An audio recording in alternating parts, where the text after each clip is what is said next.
सातवां अधिकार हमने कल ही प्रारंभ किया है।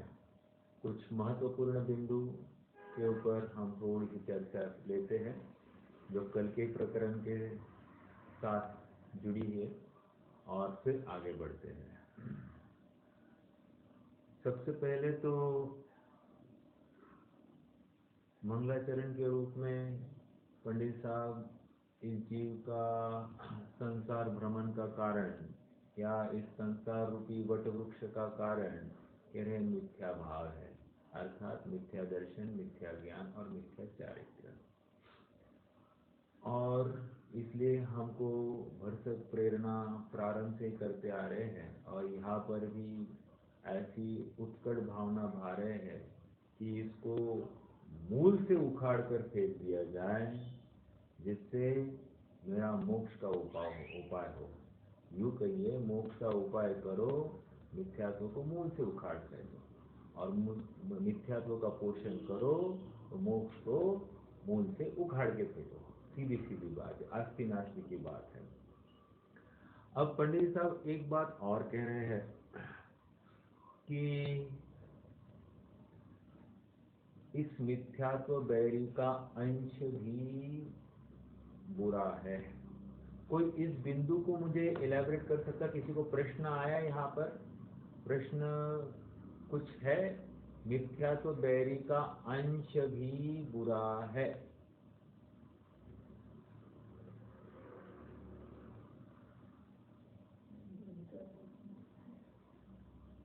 अंश का अंश इस शब्द के ऊपर, चलो मैं अंश ये शब्द बोल रहा हूं, अब उसके ऊपर प्रश्न तैयार कीजिए।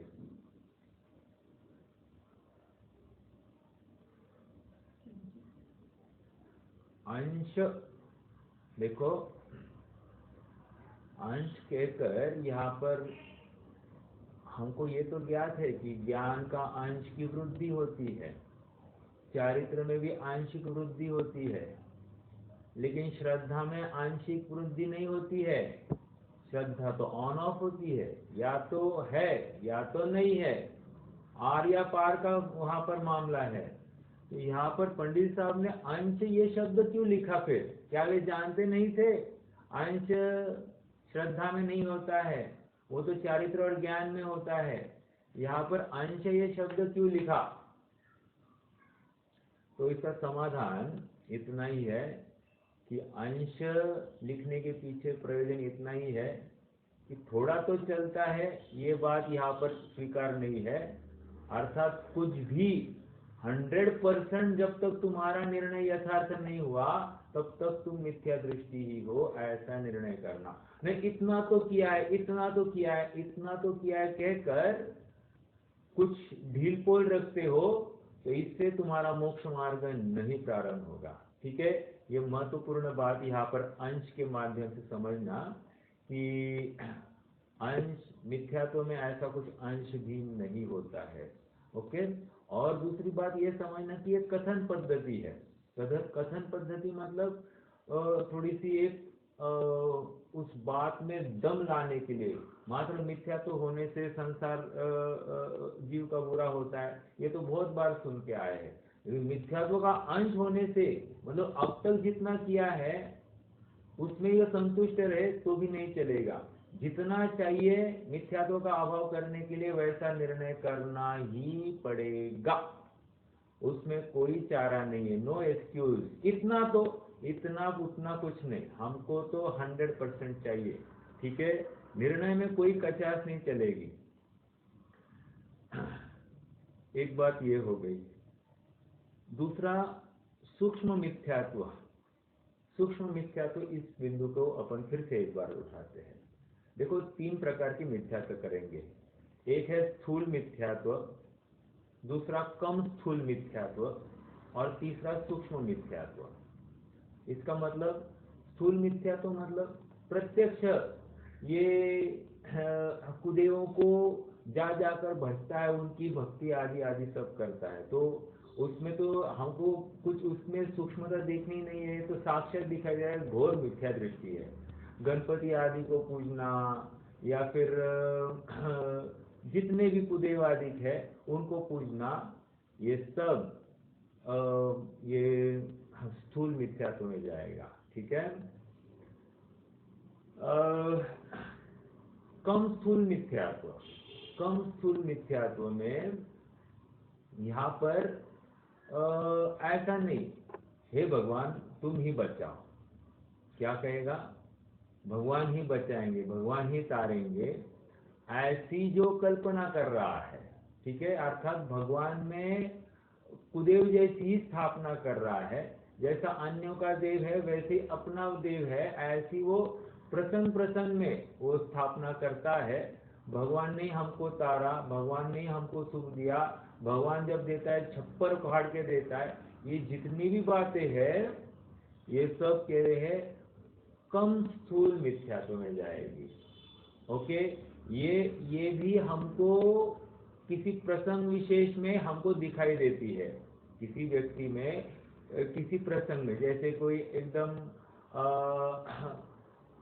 कठिन प्रसंग आए या फिर थोड़ा सा एक अकस्मात कोई ऐसा प्रतिकूलता आ जाए, उस केस में ये हिलते हुए दिखाई देता है, तो वहाँ पर कम स्थूल मिथ्यात्व ये दिखाई देता है। तो ये पहले दो मिथ्यात्व जो मैंने बताए, ये जीव में हमको स्वयं को और बाहर दूसरों को दिखाई देते हैं, लेकिन जो सूक्ष्म मिथ्यात्व है ये बाहरी लोगों को दिखाई नहीं देता है। क्यों? क्योंकि ये इस प्रकार का है कि प्राण जाए लेकिन कुदेव कुगुरु को नाम तक मुंह में ना निकाले, उनको भेजने की तो छोड़ो, उनका नाम तक नहीं लेगा, इतनी दृढ़ता इसमें है, प्राण जाने की कीमत पर भी ये नहीं करता है। ऐसा ये सूक्ष्म मिथ्यात्व है। आप समझ रहे हैं कितना कट्टरवादी है, जैसा मुसलमान कट्टर होता है वैसा ही कट्टर ये अपने भगवान के प्रति आस्था रख रहा है। ठीक है, ऐसा होते हुए भी क्या है, मिथ्या दृष्टि है। समझ में आया यार मिथ्या दृष्टि का, इसकी मतलब ये कितना जैन मत संबंधी अगाध आस्था होते हुए भी ये मिथ्या दृष्टि है, ऐसी ये बात है। ठीक है, तो ये सूक्ष्म मिथ्यात्व की मैंने थोड़ी सी बिंदु को खोला, दो बिंदु खोले। पहला तो मिथ्यात्व बैरी का अंश का अर्थ खोला, और दूसरा यहाँ पर सूक्ष्म मिथ्यात्व किसको कह रहे हैं उसकी भी बात अपन ने समझी। कल हमने ये देखा था कि वस्तु को निश्चय और व्यवहार से, मतलब निश्चय और व्यवहार के माध्यम से हमको वस्तु स्वरूप समझना है और मोक्ष मार्ग भी समझाया जाएगा। फिर से कहता हूँ, निश्चय और व्यवहार को वस्तु स्वरूप में भी घटित करना है और मोक्ष मार्ग में भी घटित करना है। वस्तु स्वरूप और मोक्ष मार्ग थोड़े से अलग अलग है, इसको हमको पहले समझना पड़ेगा। एक बात यह है। दूसरा, कल मैंने निश्चय की परिभाषा अभेद सो निश्चय और भेद सो व्यवहार ये बात करके दिखाई थी। ओके, तो ये वस्तु स्वरूप की अपेक्षा निश्चय व्यवहार की परिभाषा है। फिर से कहता हूँ, वस्तु स्वरूप की अपेक्षा अभेद सो निश्चय और भेद सो व्यवहार ये परिभाषा हमको लगानी है, वस्तु स्वरूप की अपेक्षा। अब मोक्ष मार्ग की अपेक्षा हमको निश्चय व्यवहार को घटित करना है। क्या कहा? फिर से, वस्तु स्वरूप की अपेक्षा अपना निश्चय व्यवहार हो गया। ठीक है, भेद सो व्यवहार और अभेद सो निश्चय ये वस्तु स्वरूप। और एक बात बोलता हूँ, वस्तु स्वरूप में निश्चय व्यवहार, चलो वो मैं बाद में बताऊंगा। निश्चय व्यवहार कब कब, मैं खाली प्रश्न रखता हूँ, निश्चय व्यवहार कब कब लग सकता है वस्तु स्वरूप में, इसका जवाब आपको मुझे देना है। फिर से कहता हूँ, निश्चय व्यवहार का आरोप वस्तु स्वरूप में कब कब लगाया जा सकता है, मतलब कौन से काल में लगाया जा सकता है, किस अपेक्षाओं में लगाया जा सकता है, ये आपको मुझे बताना है। काल की मुख्यता से कथन है। ठीक है, अब मोक्ष मार्ग में अपने को निश्चय व्यवहार घटित करना है। तो कह रहे मोक्ष मार्ग क्या है?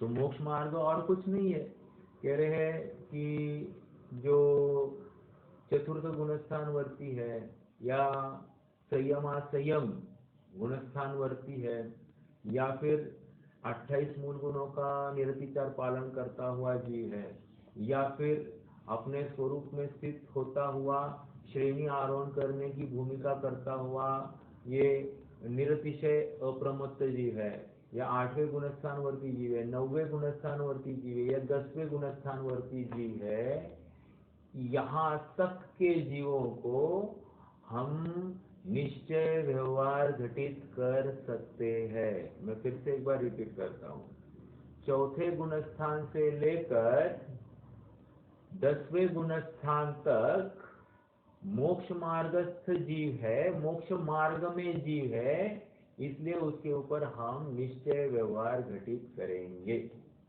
ठीक है। फिर 11वें गुणस्थान और उसके आगे फिर वहां पर निश्चय व्यवहार घटित नहीं होता। ठीक है, क्या कहा?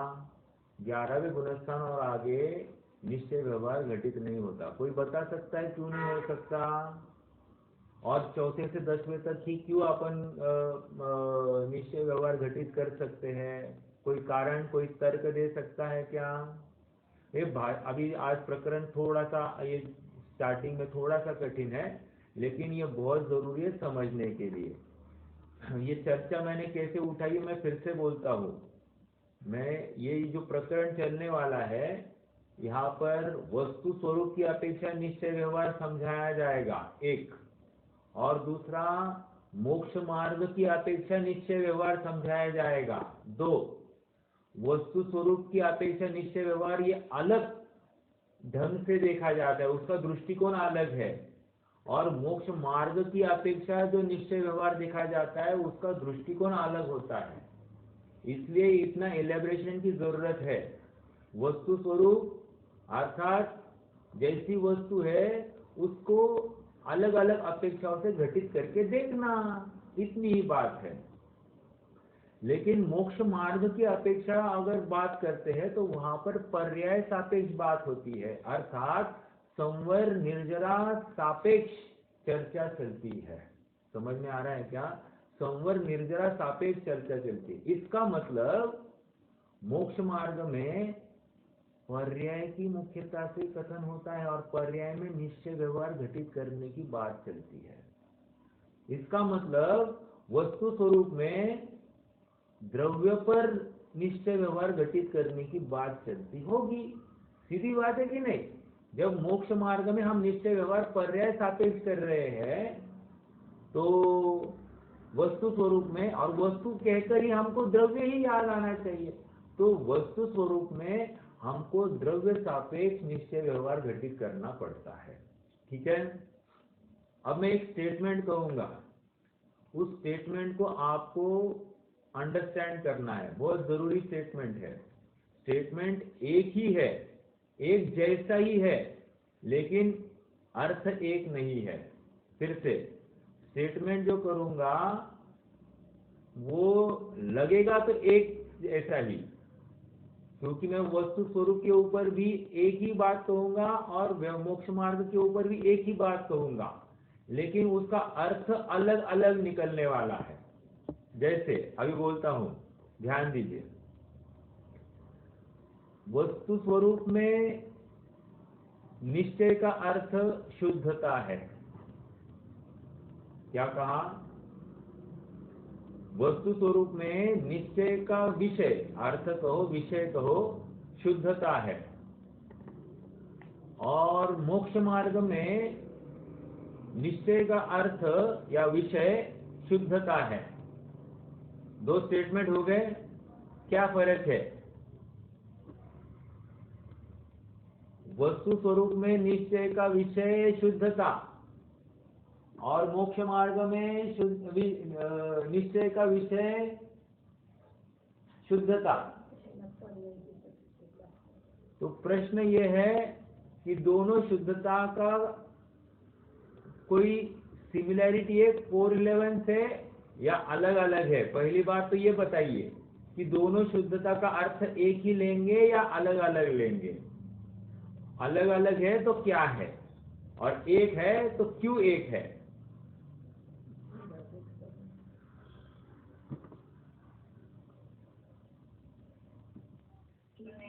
वह जो वस्तु स्वरूप में जो शुद्धता बोली वो निश्चय से बोला है। हाँ बराबर। और मोक्ष मार्ग में शुद्धता वो भी निश्चय से बोली है। हाँ वो भी निश्चय से ही है। हाँ अभी गुड बोल अभी प्रश्न समझ में आया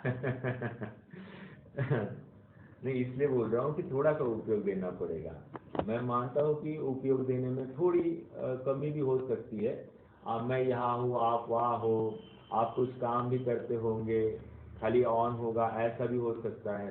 तो मे भी प्रकरण पकड़ने में थोड़ी सी कमी भी हो सकती है, या फिर गंभीरता भी भाषित नहीं होगी। चलो मैं ही बताता हूँ, आप उपयोग देकर सुनना। देखिए, वस्तु स्वरूप की शुद्धता मतलब ध्रुव, अभेद, वो दृष्टि का विषय बन रहा है, ठीक है। और मोक्ष मार्ग की शुद्धता मतलब क्या? संवर निर्जरा या स्वरूप स्थिरता, यह उसको शुद्धता कहा जा रहा है। निश्चय से शुद्धता मोक्ष मार्ग में स्वरूप स्थिरता, अर्थात पर्याय की समीचीनता द्रव्य के साथ, उसको शुद्धता कह रहे हैं। और वस्तु स्वरूप की शुद्धता पर्याय से निरपेक्ष, पर्याय से निरपेक्ष उसको शुद्धता कह रहे हैं। वस्तु स्वरूप का निश्चय से शुद्धता मतलब पर्याय से निरपेक्ष ऐसा ध्रुव वस्तु, उसको निश्चय का विषय कहा। और मोक्ष मार्ग की शुद्धता निश्चय भूत शुद्धता, अर्थात वहां पर संवर या निर्जरा या स्वरूप स्थिरता, यह निश्चय का विषय है। समझ में आ रहा है? और इसलिए वस्तु स्वरूप की शुद्धता ये द्रव्यगत शुद्धता कहलाती है, और मोक्ष मार्ग की शुद्धता यह पर्यायगत शुद्धता कहलाती है। ये समझ में आया क्या? एक ही स्टेटमेंट है। ये इतनी बात मैं क्यों कर रहा हूं? क्योंकि नए की विवक्षा जो चलती है, ये वस्तु स्वरूप सापेक्ष नए की विवक्षा है या मोक्ष मार्ग सापेक्ष नए की विवक्षा है, इसको हमको समझना पड़ेगा। क्योंकि निश्चय नहीं ही कहा जाएगा, निश्चय नहीं से आत्मा शुद्ध बुद्ध त्रिकाल खंड अखंड ऐसा है, ओके। और निश्चय नहीं से आत्मा सुख ही है, आत्मा ज्ञान ही है, ऐसा जो निश्चय नहीं से कह रही है, क्या कह रहे हैं? अरे पर्याय को द्रव्य के साथ अभेद करके कथन किया, अर्थात पर्याय द्रव्य के साथ तन्मय हो गई। इस अपेक्षा से वो निश्चय नय का कथन वो भी है, निश्चय नय का कथन वस्तु स्वरूप वाला भी है। वस्तु स्वरूप वाला निश्चय का कथन दृष्टि का विषय है। क्या कहा? वस्तु स्वरूप वाला निश्चय नय का कथन ये दृष्टि का विषय बनता है, और मोक्ष मार्ग वाला निश्चय नय का कथन ये दृष्टि कहाँ है ये दर्शा रहा है। समझ में आया? क्या कहा? मोक्ष मार्ग में जो निश्चय नय का कथन पड़ेगा वो दृष्टि कहाँ होती है ये दर्शाने वाला है। ऐसा थोड़ा सा अंतर है। एक प्रश्न पूछा था मैंने थोड़ी देर पहले कि वस्तु स्वरूप में जो निश्चय व्यवहार घटित होगा वो किस काल में घटित होगा? वर्तमान में। मैं ऑप्शन भी देता हूँ आपको, खाली ऑप्शन को टिक करना है। वर्तमान में, भूतकाल में, भविष्य काल में या त्रिकाल में। 4 ऑप्शन दिए हैं हाँ त्रिकाल, त्रिकाल, बहुत अच्छा। तो निश्चय व्यवहार वस्तु स्वरूप में त्रिकाल में घटित होता है, ओके। क्यों? भेद सो व्यवहार और अभेद तो निश्चय। हमको वस्तु कभी भी देखो तो ऐसी दिखाई देगी। समझ में आ रहा है क्या? कभी भी मतलब किसी भी काल में आप देखो वस्तु, आपको भेद से वहां पर उसमें अनेकता दिखाई देगी और अभेद से एकता दिखाई देगी। तो ऐसी वस्तु त्रिकाल में ऐसी दिखाई देगी। तो निश्चय व्यवहार वस्तु स्वरूप में त्रिकाल में घटित होता है। समझ में आ रहा है क्या? उपयोग देना बहुत जरूरी है। और तात्विक भी चर्चा है, मैं मान रहा हूँ, हल्की फुल्की नहीं। और रात्रि का समय है, सब थके भागे है, दिन भर का मेहनत, और अभी इतनी हेवी डिश बहुत नाइंसाफी है। पर क्या करें, अपन भी तत्व ज्ञान पिपासु जीव है। अपन अन्यों से अलग कैसे बनेंगे अगर हम तत्व ज्ञान में रुचि नहीं रखेंगे? तो फिर हम में और अन्य में फर्क क्या रहा? यदि हम भी ऐसे एकदम लाइट डिश वाले होंगे तो फिर हम में और अन्य में फर्क नहीं होगा। ठीक है? हाँ जी। देखो, श्रोता की सतर्कता ये वक्ता के लिए और स्ट्रॉन्ग बात देने के लिए प्रेरित होती है, प्रेरित करती है। और श्रोता की शिथिलता वक्ता को भी गाफिल कर देती है। मैंने श्रोता की तरफ से वक्ता की बात कही, अब उल्टी लगाता हूं। वक्ता की जागरूकता ये श्रोता को भी जागरूक कर सकती है और वो उसको भी तत्व ज्ञान में प्रवृत्त कर सकती है। दो बातें हैं, सापेक्ष बात है। ठीक है? चलिए आगे बढ़ते हैं। हाँ, एक और प्रश्न। मोक्ष मार्ग में मैंने उत्तर दिया था, एक्चुअली कोई रिकॉल कर सकता है तो मुझे फिर से बता सकता है। मोक्ष मार्ग में निश्चय व्यवहार कब कब घटित हो रहा है, या गुणस्थान अपेक्षा बताइए तो बहुत अच्छा होगा। मोक्ष मार्ग में निश्चय व्यवहार का जो उपचार है वो कौन से गुणस्थान में घटित होता है? चौथे से 10वें तक बोला। बहुत अच्छा, बहुत अच्छा। तो चौथे से 10वें तक। अब मेरा अगला प्रश्न है, क्यों जी, समय सार में तो हमने 13वें गुणस्थान में व्यवहार घटित किया है। यह देह चेतन एक है, यह कथन है व्यवहार का। ये एक हो सकते नहीं, यह कथन है निश्चय का, है ना? तो अभी तो चौथे से 10वें बोल रहे थे, अब 13वें में हमको घटित करने का अवसर मिल रहा है। तो हम करें या ना करें, प्रश्न है।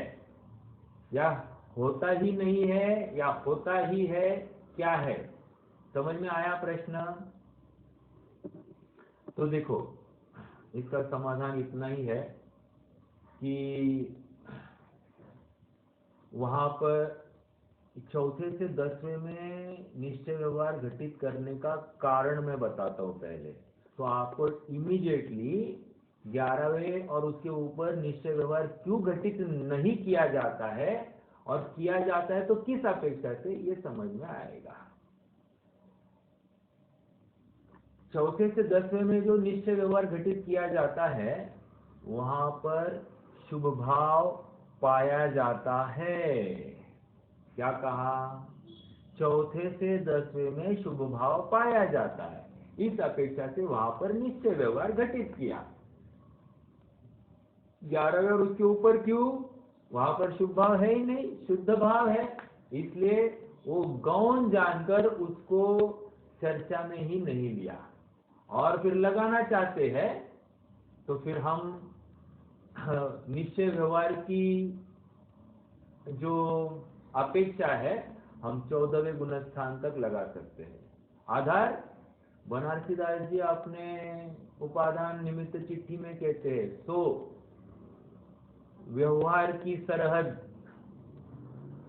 14वें गुणस्थान तक कही है। क्या? व्यवहार की सरहद, व्यवहार का लिमिट 14वें गुणस्थान तक कहा है। तो वहां पर उन्होंने कहा जैसे तीर्थंकरों की अवदय की क्रिया है आदि आदि सब, ये गमन आदि क्रिया है, तो उसको व्यवहार के खाते में डाल दिया और वहां पर निश्चय भी घटित करके दिखाया। निश्चय क्या है? वो क्षाई की क्रिया है ना, आत्मा में स्थिरता है, तो क्षायिक भाव है वहां पर, इसलिए निश्चय है ही। और व्यवहार ये जितने भी संयोग है शरीर आदि है, तो उसको लेकर व्यवहार भी घटित किया। तो इस प्रकार 14वें गुणस्थान तक व्यवहार घटित किया जा सकता है। दो अपेक्षा समझी।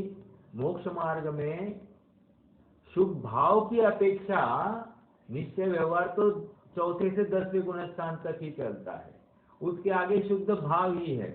आपका एक प्रश्न ये भी हो सकता है, 7वें में भी हमने शुद्ध भाव माना है, बराबर है, 7वें 8वें 9वें और 10वें में शुद्ध भाव है, लेकिन वहां पर घटता हुआ शुभ भाव है, वह शुभ भाव अबुद्धि पूर्वक है।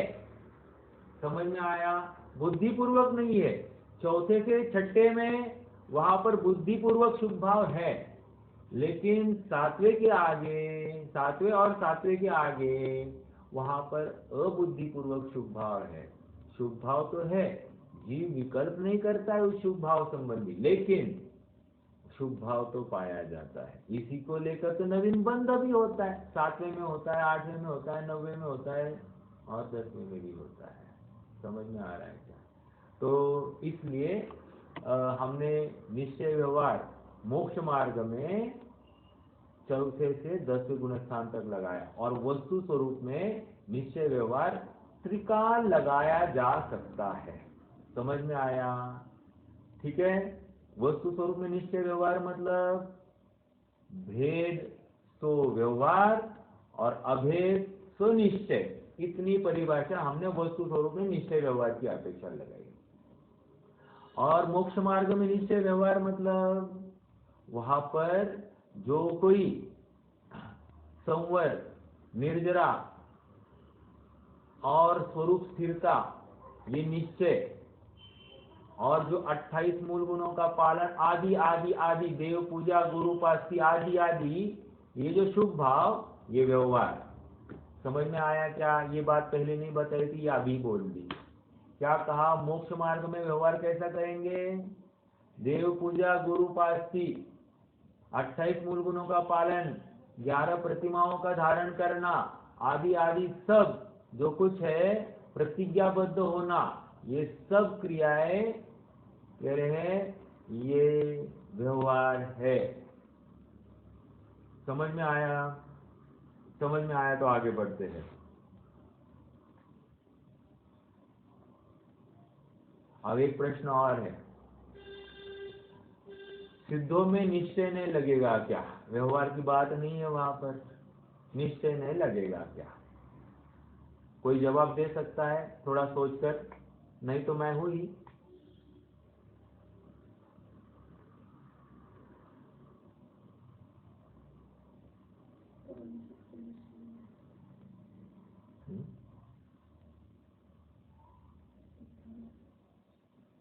देखिए, सिद्धों में निश्चय नहीं लग सकता है लगाने के लिए, लेकिन सिद्ध स्वयं निश्चय नहीं है, वो तो हमारा ज्ञान उन संबंधी निश्चय नहीं घटित कर रहा है।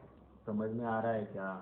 हमारे ज्ञान में उनके निश्चय नहीं की स्थापना कर रहे हैं अपन। ओके, तो इस प्रकार से हम निश्चय नहीं घटित कर सकते हैं, क्योंकि उनका मोक्ष मार्ग हम अपने ज्ञान में देख रहे हैं, इसलिए वो निश्चय का विषय बन सकते हैं, क्योंकि हमने उनके शुद्धता का निर्णय अपने ज्ञान में किया, इसलिए वो निश्चय का विषय बनाया। ओके, समझ में आया क्या? ये तर्क नहीं समझ में आया? हमारे ज्ञान में हम उनकी शुद्धता की का चिंतन करें, उसको उस अपेक्षा से निश्चय नहीं घटित हो रहा है।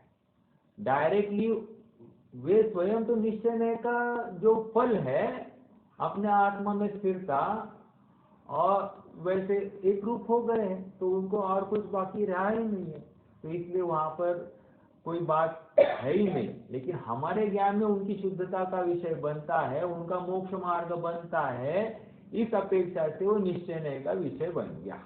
समझ में आया? ठीक है।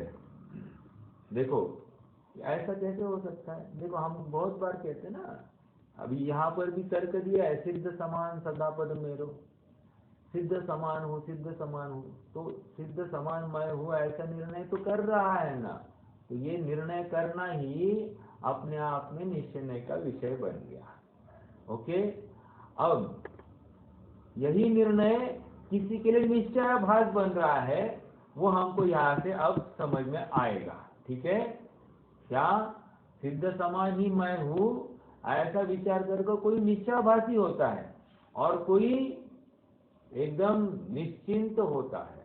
दो बातें, मतलब स्वरूप स्थिर हो जाता है, दो बातें हो रही है, तो इसकी थोड़ी सी चर्चा करेंगे।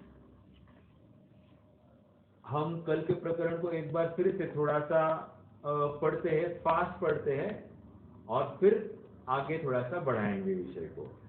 कितने ही जीव, पॉइंट इसकी भूल है, हाँ, ये पहली भूल आप नोट कर सकते हैं। पहली भूल क्या ले सकते हैं? अपने आत्मा को सिद्ध समान अनुभव करता है। ठीक है, क्या है भूल? अपने आत्मा को सिद्ध समान अनुभव कर रहा है। अच्छी बात है ना, अपने आत्मा को सिद्ध समान अनुभव करता है। अच्छा, और आगे बढ़ने से पहले मैं थोड़ी सी एक बात भूल गया था। वैसे एक प्रश्न है मेरा, ये जो अध्याय है इसमें मिथ्यात्व की चर्चा है। प्रश्न तो इतना है कि इसमें गृहीत मिथ्यात्व की चर्चा है या अगृहीत मिथ्यात्व की चर्चा है। प्रश्न पूछने का कारण इसलिए है क्योंकि हमने भाग पढ़े हैं, वितराग विज्ञान भाग 3 भी पढ़ा है और तत्व ज्ञान भाग 1 भी पढ़ा है। और तत्व ज्ञान भाग 1 में, सॉरी, वितराग विज्ञान भाग 3 में चौथे अध्याय की अपेक्षा 7 तत्वों संबंधी भूल ये प्रकरण आया था, और तत्व ज्ञान भाग 1 में 7 तत्व संबंधी भूल ये प्रकरण आया था, वो भी आया था, तो वो ये 7वें अध्याय की अपेक्षा से आया था। मैंने हिंट दी है। अब मेरा प्रश्न है फिर से कि इस 7वें अधिकार में जिस जीव का निरूपण चल रहा है उस जीव का मिथ्यात्व किस जाति का है? ऑप्शन है गृहीत मिथ्यात्व और अगृहीत मिथ्यात्व। गृहीत मिथ्यात्व। और चौथे अध्याय का मिथ्यात्व जो है वो कौन सा मिथ्यात्व है? अगृहीत। क्यों?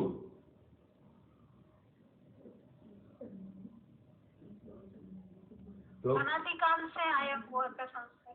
हाँ, लेकिन वहां पर एक सेंटेंस दिया है कि जीव का मिथ्यात्व क्यों है, उसका समाधान किया, क्योंकि यह जीव सुखी होना चाहता है लेकिन आपा पर का श्रद्धान करे तो यह सुखी होगा, लेकिन आपा पर का श्रद्धान करता नहीं है, इसलिए उसको आपा शरीर देह से भिन्न ऐसा वो अनुभव नहीं कर रहा है। इसीलिए अनादि से ऐसी अवस्था है, शरीर ही मैं हूँ ऐसी जो मान्यता कर रखा है, वो अगृहीत मिथ्यात्व में चला गया। अब यहाँ पर गृहीत मिथ्यात्व है। गृहीत मतलब, गृहीत के अर्थ थोड़े से दो है, थोड़ा सा नोट करना आप, है ना। गृहीत के अपन दो अर्थ करेंगे। क्या है गृहीत का अर्थ? देखो, गृहीत मतलब मात्र 6वें अध्याय में भी गृहीत मिथ्यात्व ही है, 5वां अध्याय भी गृहीत मिथ्यात्व ही है, और 7वां अध्याय भी गृहीत मिथ्यात्व ही है। 5वां अध्याय स्थूल मिथ्यात्व, 6वां अध्याय कम स्थूल मिथ्यात्व, और 7वां अध्याय सूक्ष्म मिथ्यात्व। समझ में आ रहा है क्या? अभी अपन ने मिथ्यात्व के जो 3 बातें करी थी वो अपन ने 3 अध्याय में घटित करके देखी, और ये तीनों गृहीत मिथ्यात्व। ओके, अब प्रश्न ये है कि कुदेवादी को भजना ये भी गृहीत मिथ्यात्व है। और इस 7वें अध्याय में देखो सिद्ध समान स्वयं का अनुभव करना, इसको भी गृहीत मिथ्यात्व कह रहे। प्रश्न पॉइंट बी नोटेड, इसको गृहीत मिथ्यात्व कह रहे हैं। कैसे हो सकता है ऐसा गृहीत मिथ्यात्व? बहुत बड़ी बात है। हाँ, मतलब इसमें बहुत बौद्धिक व्यायाम चाहिए, चिंतन चाहिए, संघर्ष होना चाहिए, तो उसमें से अच्छी बात निकल आएगी। ठीक है, देखो मैं पढ़ रहा हूं यहां से। कितने ही जीव निश्चय को न जानते हुए निश्चयाभास के श्रद्धानी होकर अपने को मोक्ष मार्गी मानते हैं, अपने आत्मा का सिद्ध समान अनुभव करते हैं, आप प्रत्यक्ष संसारी है, भ्रम से अपने को सिद्ध मानते हैं, वही मिथ्या दृष्टि है। समझ में आया? अब लेकिन प्रश्न फिर से खड़ा हो रहा है, मैं सिद्ध समान हूँ ऐसा मानने में क्या तकलीफ है? सिद्ध समान क्यों? क्योंकि सिद्ध समान सदापद मेरो ऐसा तो बनारसी दास जी के आए हैं। और छोड़िए, हमने एक क्षण भी पढ़ा है, अशरीरी सिद्ध भगवान आदर्श तुम्ही मेरे। दूसरी बात, तीसरी बात कह रहे कि आत्मख्याति टीका, पहली गाथा की टीका, उसमें स्पष्ट लिखा है कि सिद्ध भगवान सभी के लिए प्रतिछंद के स्थान पर है। और फिर अंत में उस गाथा की टीका में लिखा, इस प्रकार हमने सब में सिद्धत्व की स्थापना की। क्या कहा? सब में सिद्धत्व की स्थापना की। तो अब इस बात को देखकर ये एकदम खुल उठा है, ओ मैं शुद्ध बुद्ध हूँ, सिद्ध समान मैं भी एकदम शुद्ध हूँ, वाह ग्रेट। और ये खुश हो गया है। और उसके खुश होने का कारण और एक है, इसने समयसार पढ़ा है, और समयसार में पढ़ा है ज्ञानी के भोग निर्जरा के हेतु। क्या पढ़ा है? ज्ञानी के भोग निर्जरा के हेतु। वाओ, लड्डू, मीठा लड्डू ज्ञानी के भोग निर्जरा के हेतु, इसलिए ये एकदम निश्चिंत हो गया है। हाँ भाई, भोग भी करो और मैं शुद्ध बुद्ध हूँ ऐसा भी अनुभव करो। देखो ये छल से नहीं कर रहा है, माइंड यू अगेन, छल से नहीं कर रहा है, बहुत भोला है। शास्त्र पढ़ाया और शास्त्र को शब्दशः समझा है, शास्त्र को नए अपेक्षा नहीं समझा, शब्दशः समझा, और उसमें से इसने डिराइव किया, यस निश्चिंत रहो, खाओ पियो ऐश करो और मैं सिद्ध हूँ, मैं बुद्ध हूँ ऐसा अनुभव करो। जब का पर्याय जैसी आनी है तो आएगी, मैं तो सिद्ध समान हूँ ऐसा विचार करके एकदम शिथिल गाफिल हुआ है, विषय भोग में प्रवृत्ति हो रही है। प्रश्न ये है, ये गृहीत मिथ्यात्व क्या है? तो इसका समाधान देखिए। देखो, अनादि से भी विश्व में सुख बुद्धि है इसकी, तो वो अनादि संबंधी है, तो वो अगृहित में जाएगा। फिर यहाँ पर गृहीत मिथ्यात्व क्यों कह रहे हैं? यहाँ पर भी तो विषय में रुचि ही है, तो इसको आपने गृहीत में क्यों लिया, अगृहीत में क्यों नहीं डाला? प्रश्न समझ में आया?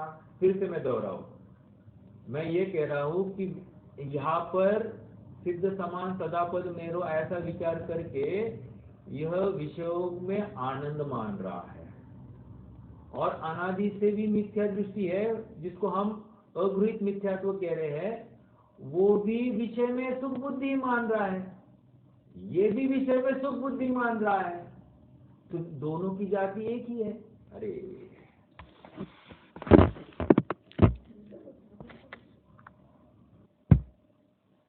जो गृहीत मिथ्यात्व है विषय भोग में सुख बुद्धि, तो अगृहीत मिथ्यात्व को भी हमने विषय भोग में सुख बुद्धि तो अनादि से चलती आई है। मैं जन्मा, मैं मरा, आदि आदि सब। और इस भव में भी विश्व में सुख बुद्धि है, तो इसको गृहित क्यों कह रहे हैं? तो गृहित कहने का कारण इतना है क्योंकि ये सुखी होना चाहता है, पहली बात। दूसरी बात, इसलिए सुखी होने के लिए इतने जैन शास्त्र पढ़े हैं। दूसरी बात, जैन शास्त्र पढ़कर उसने सिद्ध समान मेरा भी स्वभाव है ऐसा उसने निर्णय कर लिया। तीन बात, यहाँ तक कोई तकलीफ नहीं थी, लेकिन वो सिद्ध समान मेरा स्वभाव है ऐसा निर्णय करने के बावजूद ये शिथिलाचार में प्रवृत्ति कर गया। विषय भोगों को एकदम आनंद से भोगने लग गया और ये विचार कर रहा है कि मैं तो सिद्ध समान हूँ, मुझे तो बंधन नहीं होता। आपको ये बात ऐसी की ऐसी बात कहीं सुनी जैसी लग रही है क्या? अपने पूर्वाध्याय में कहीं ऐसी सुनी हुई बात लग रही है क्या?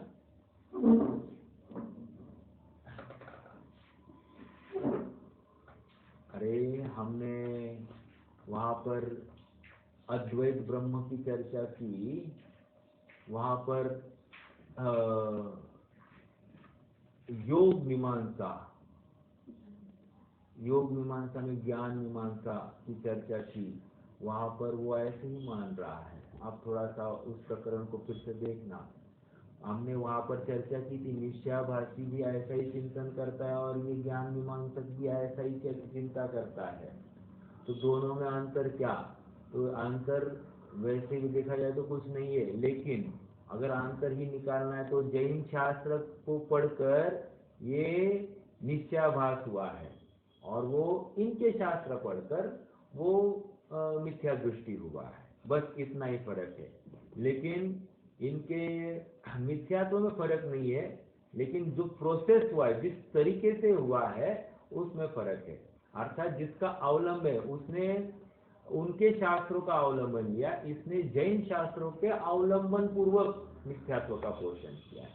इतना वहां पर अंतर हमने देखा था। आपको याद नहीं होगा तो एक बार फिर से वो टॉपिक देख लेना। 5वें अध्याय का विषय था। हाँ, तो एक बात ये हो गई। दूसरी बात, एक छोटा सा प्रश्न है। आज मेरा जन्म दिवस है और ये जानकर मैं मेरा जन्म दिवस मनाता हूँ, पार्टी वार्टी देता हूँ, तो इसमें क्या है?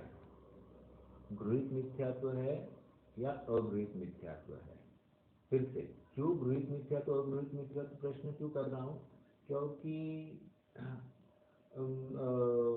यह मैं हूँ ऐसी शरीर में जीवत्व बुद्धि ये तो अनादि से करता आ रहा है और आज भी वही कर रहा है, तो इसको गृहीत मिथ्यात्व क्यों कह रहे हैं?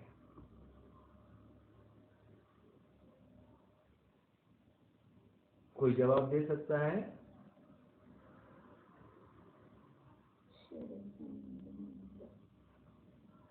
तो देखिए, इसका जवाब इतना ही है कि इस भव में इसने नवीनता से इस बात को अलग ढंग से पुष्ट किया है, इसलिए इसको गृहीत मिथ्यात्व कह रहे हैं। वो तो शरीर बुद्धि अनादि से है, अभी भी इसकी शरीर बुद्धि ही है, लेकिन ये नवीन एंगल से डेवलप हो गई है। मतलब किसी ने बोला देखो आज तुम्हारा बर्थडे, हैप्पी बर्थडे बोल दिया, बस आज मैं जन्मा था, आज मैं जन्मा था। सब जगह वो पूछते आपका जन्म तारीख बोलो, सब जगह पर वही डालना पड़ता है।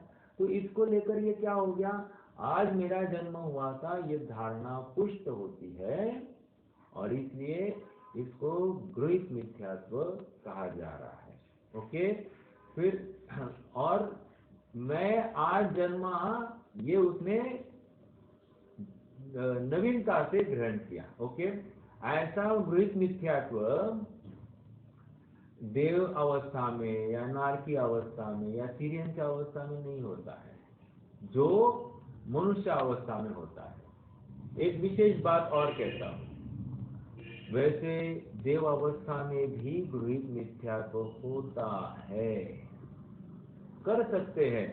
जैसे कोई मान लीजिए मैं जहाँ पर जन्म लूँ और वहाँ पर मान लीजिए एक व्यंतर आदि अवस्था में मेरा जन्म हो जाए, तो पहले ही कोई एक मिथ्या दृष्टि देव होगा, उसकी बात में आकर उसका मैं दोस्त बन जाऊं और उसके साथ घूमूं, तो क्या हो गया, मैंने उससे कुछ बात ग्रहण की और उसको मैंने अब पुष्ट किया, तो ये हो गया गृहीत मिथ्यात्व। कहाँ? देवावस्था में। समझ में आया?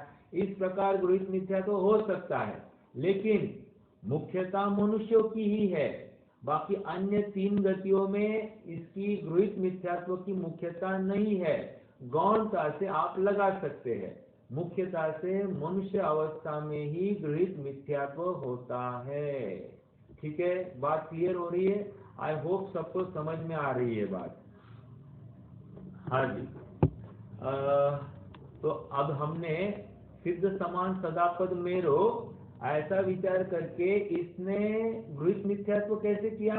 कह रहे हैं कि ये अब विषयों में प्रवृत्त हुआ ना, निश्चिंत होकर प्रवृत्त हो गया ना, विषयों में सुख बुद्धि बनाई ना, तो कह रहे ये हो गया ऐसा गृहीत मिथ्यात्व। क्यों? क्योंकि मुझे तो बंद होता ही नहीं, ये बात सुनकर वो विषय में प्रवृत्त हुआ है, विषय में सुख बुद्धि स्थापित की है, इसलिए इसका ये गृहीत मिथ्यात्व कह रहा है। क्योंकि नवीन बात सुनकर जो पुरानी मान्यता थी उसको और पुष्ट किया, इसलिए ये गृहीत मिथ्यात्व हो गया। समझ में आया क्या? तो गृहीत मिथ्यात्व यहाँ पर अपन जो पुराने को पुष्ट कर रहा है उसको भी गृहीत मिथ्यात्व कह रहे हैं। ठीक है, समझ में आ रही है बात? चलिए अब थोड़ा सा पढ़ने का समय है, पढ़ते हैं। शास्त्रों में जो सिद्ध समान आत्मा कहा है वह द्रव्य दृष्टि से कहा है। आपको मुझे समझाना है कि इसने किस एंगल से वो निश्चयाभास को ग्रहण किया है, निश्चयाभास क्यों हुआ है, आपको मुझे समझाना है। क्योंकि अपन ने स्टार्टिंग में ही मैंने आपको एक दृष्टिकोण दिया है, एक वस्तु स्वरूप अपेक्षा निश्चय व्यवहार, एक मोक्ष मार्ग अपेक्षा निश्चय व्यवहार। ये दो अपेक्षा दोनों की 100% पूर्ति हो गई तो सम्यक दृष्टि, दोनों में 50 होगी तो मिथ्या दृष्टि। समझ में आ रहा है क्या? तो यहाँ पर अब हमको फाइंड आउट करना है कि इसने वस्तु स्वरूप अपेक्षा क्या क्या क्या पकड़ा है और फिर मोक्ष मार्ग किस जाति का पकड़ा है। दो अपेक्षा से अपन यहाँ पर चर्चा करेंगे और फिर इसकी भूल को ढूंढने का प्रयास करेंगे। ओके, देखो शास्त्रों में जो सिद्ध समान आत्मा को कहा है वह द्रव्य दृष्टि से कहा है। पॉइंट नंबर 1, द्रव्य दृष्टि मतलब वस्तु स्वरूप। वस्तु स्वरूप में एक ध्रुवंश, ध्रुवंश में सिद्ध समान, सिद्ध और मुझ में कुछ भी फर्क नहीं है, जैसा वो है वैसा मैं हूं। ओके, द्रव्य दृष्टि से कहा है। पर्याय अपेक्षा सिद्ध समान नहीं है, अर्थात इसकी भूल बता रहे हैं। क्या? पर्याय अपेक्षा, अर्थात इसने जो वस्तु स्वरूप में जो ध्रुव अंश था उसको तो ग्रहण कर लिया और जो अध्रुव या अनित्य अंश था उसको उसने गिना ही नहीं। समझ में आया?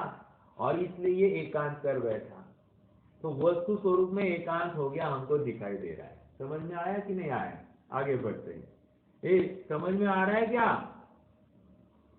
एक जन भी हाँ बोलो तो मैं आगे चलूंगा।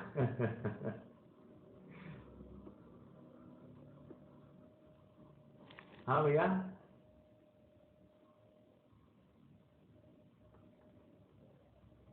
नहीं आ रहा है क्या समझ में? नहीं आ रहा है तो क्या नहीं आ रहा है ये भी मुझे बताइए तो मैं समझाऊं। मामा जी आवाज आ रही मेरी? हाँ भैया। हाँ, नहीं समझ में तो नहीं आ रहा है उतना। बराबर, ठीक है। नहीं, उपयोग थोड़ा सा देना पड़ेगा। इसको एक दो दृष्टिकोण से इस विषय को देखा जा रहा है। मिथ्या दृष्टि है, माना है, ये बात तो हम सब मान रहे हैं, लेकिन मिथ्या दृष्टि क्यों, ये बात चल रही है। एक बात तो ये है, और क्यों ये प्रश्न क्यों खड़ा हुआ है मालूम है? क्योंकि ये सच्चे देव शास्त्र गुरु को भज रहा है, कुदेव को गुरु कुशास्त्र को नहीं भजता है। जैसे भगवान ने कहा है वैसे ही धर्म का अवलंबन उसको योग्य लगा है, जैन शास्त्रों को ही पढ़ता है और उनका ही दिन रात चिंतन मनन कर रहा है। उसमें जो समयसार आदि ग्रंथों में जो बात कही है उनको ही वो सुनता है और उसके अनुसार ही अपनी चिंतन धारा को डेवलप कर रहा है। और ऐसा होते हुए भी यह मिथ्या दृष्टि है। समझ में आया? तो इतना सब निर्णय सब करने के बावजूद भी स्वाध्याय कर रहा है, ज्ञानियों से चर्चा कर रहा है, सब बातें, ऐसा करने पर भी मिथ्या दृष्टि। तो क्या क्या भूल हो रही है ये बता रहे। तो पहली भूल बता रहे हैं कि सिद्ध समान सदापद मेरो।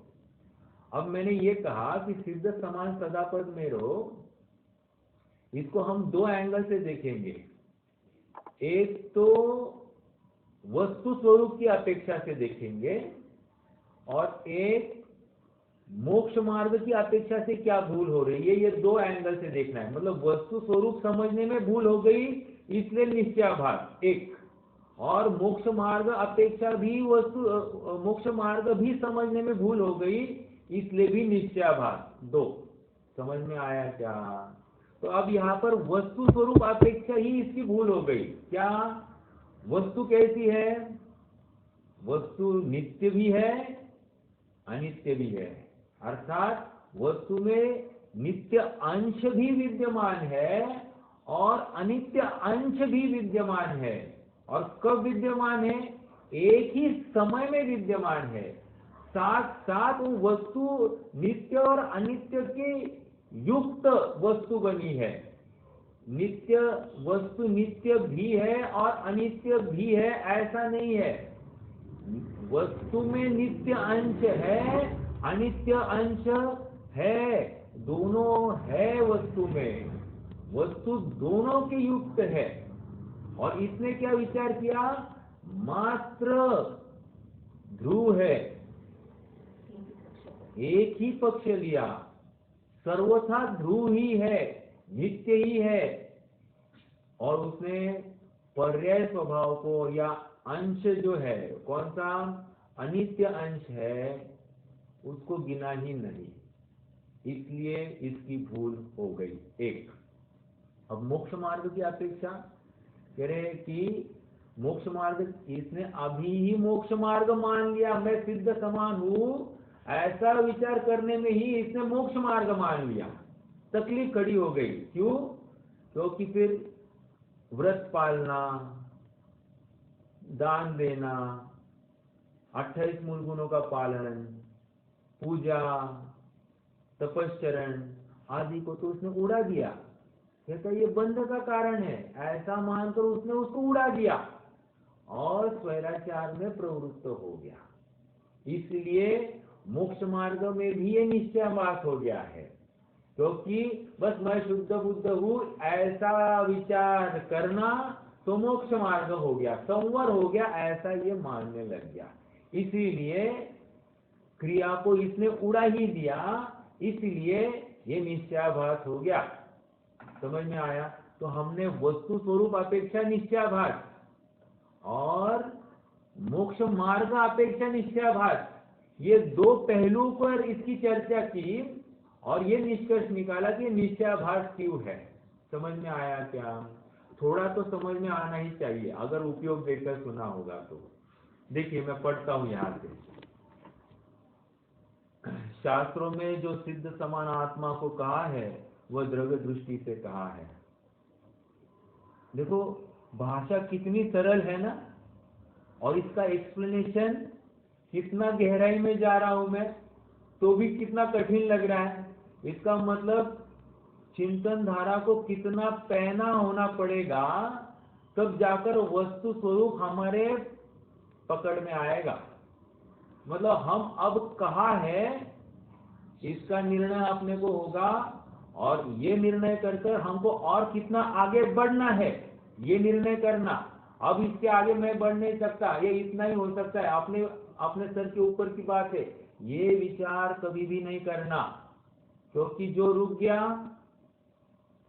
तो खत्म। रुकना मना है यहाँ पर। देखो हमने ऑपरेशन चालू किया है, ऑपरेशन आधे अधूरे में छोड़ दिया तो भी जाने वाला है, ऑपरेशन नहीं किया तो भी जाने वाला है। अब ऑपरेशन पूरा करके ही आगे बढ़ना, क्योंकि तभी ही तुम स्वस्थ बनोगे। समझ में आया? तो इसलिए ये प्रकरण को अच्छे से समझना। मैं फिर से पढ़ रहा हूँ। शास्त्रों में जो सिद्ध समान आत्मा को कहा है वह द्रव्य दृष्टि से कहा है, पर्याय अपेक्षा सिद्ध समान नहीं है। अर्थात समान, ये आत्मा सिद्ध समान पर्याय अपेक्षा नहीं है। अभी तो कैसा है, अभी संसारी मनुष्य, तिर्यंश, देव है, आदि आदि अपेक्षा है। तो ये स्वयं को सिद्ध समान कैसे मान रहा है? सिद्ध, फॉर योर नॉलेज, आप सबको मालूम है, सिद्ध एक अवस्था है। सब आत्मा की अवस्थाएं, आत्मा ही है शरण। और इसने क्या मान लिया? स्वयं को सिद्ध ही मान लिया। समझ में आया? सिद्ध अवस्था है, और अवस्था एक टेम्पररी फेज है। और सिद्ध अवस्था वैसे टेम्पररी नहीं है, लेकिन वहां पर भी तो उत्पाद व्यय चल रहा है ना, नवीन नवीन नवीन नवीन हो रहा है ना प्रत्येक पर्याय। तो कहने की बात इतनी है, इसने सिद्ध मात्र द्रव्य दृष्टि से मान लिया और ये तकलीफ हो गई। ठीक है? क्योंकि शास्त्रों में सुन रखा था कि सिद्ध भगवान मेरे लिए प्रतिछंद के स्थान पर है। वो मोक्ष में प्रकाशित समय पर लेकर आओ, वह बाहर वहां पर पढ़ा है। ठीक है? प्रतिछंद के स्थान पर है, तो ये गलती हो गई। प्रश्न है क्या किसी को?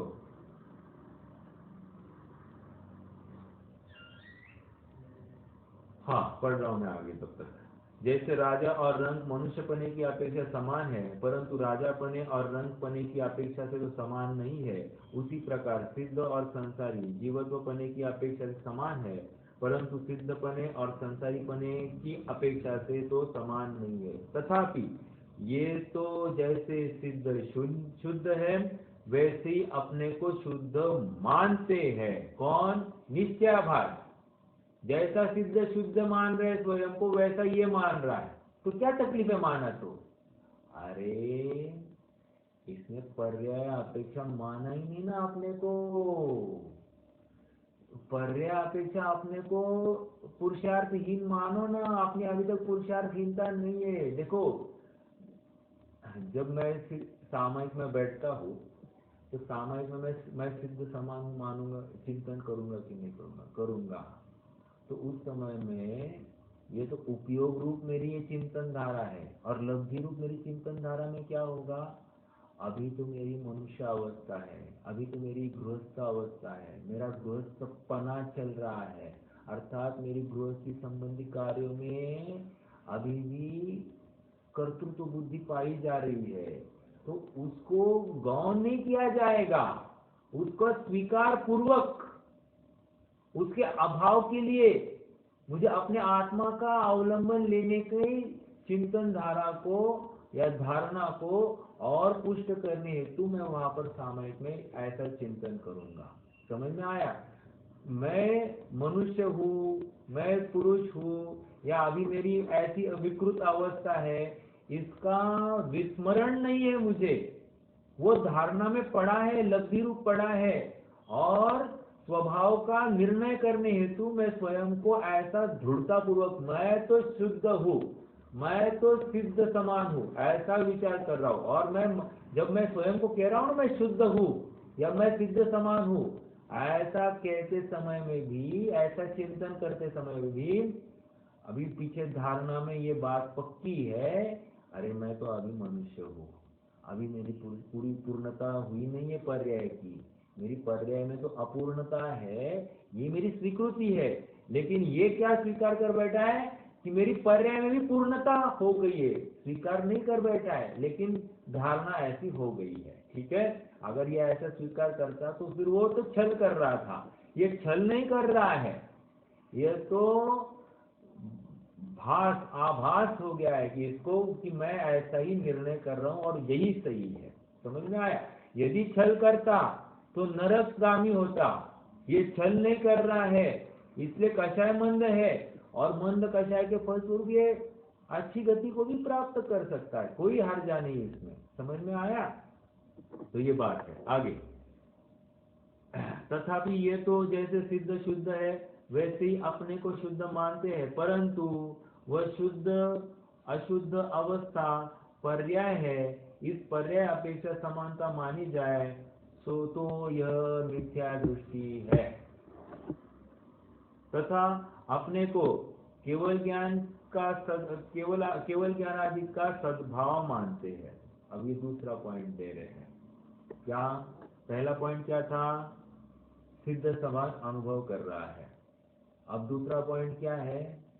केवल ज्ञानादि का सद्भाव है ऐसा मान रहा है। अब प्रश्न है, केवल ज्ञानादि का सद्भाव मतलब क्या? उदाहरण क्या देगा मालूम है? जैसे हाँ, सूरज क्या है? सूरज तो विद्यमान है और बस वो मेघ पटल से युक्त है। अंदर तो सूरज का कैसा वो प्रकाश स्वभाव एकदम प्रकट है, वैसे ही मेरा अंदर ज्ञान दीपक प्रकट है, बस ये कर्मों का आवरण है।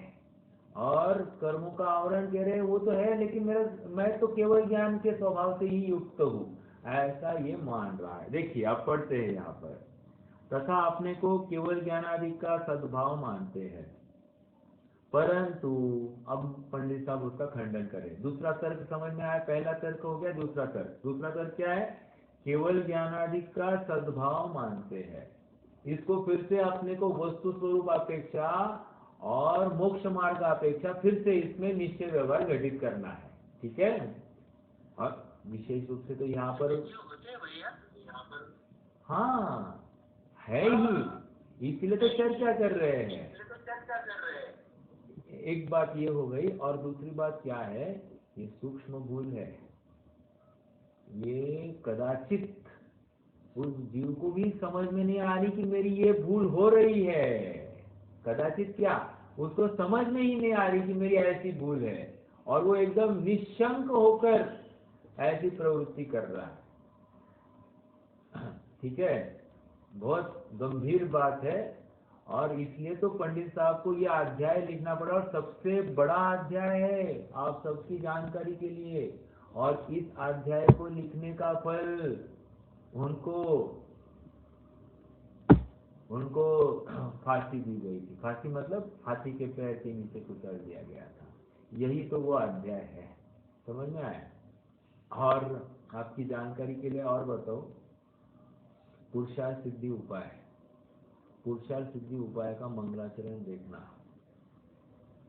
पुरुषार्थ सिद्धि उपाय जब लिख रहे थे या प्रारंभ किया होगा, निश्चित रूप से उस समय में वे 7वां अधिकार ही लिख रहे थे। क्यों? क्योंकि वहां पर उन्होंने निश्चयाभास, व्यवहाराभास, उभयाभास की मंगलाचरण में चर्चा की है। क्या क्या किया है?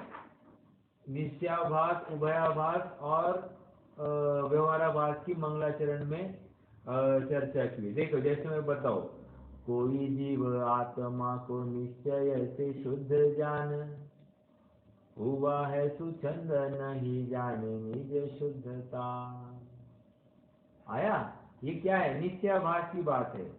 कोई व्यवहार नयनशील तप भाव को ही मोक्ष का मार्ग मान कर करे निज उद्धता।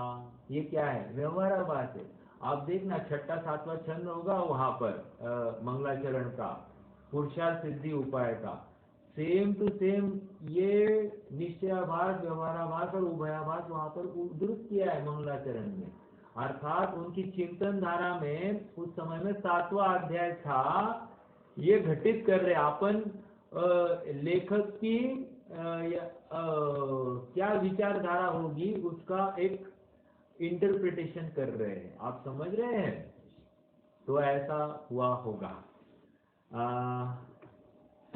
और यही मतलब कितने उनका आध्यात्मिक अभ्यास तो था ही, लेकिन मनुष्यों को भी मतलब जीव की विचारधारा क्या होती है, लोगों को भी, समाज को भी उन्होंने कितने बारीकाई से पढ़ा था। और नॉट ओनली अपना जैन समाज, अजैन समाज को भी कितने बारीकाई से पढ़ा, समझा।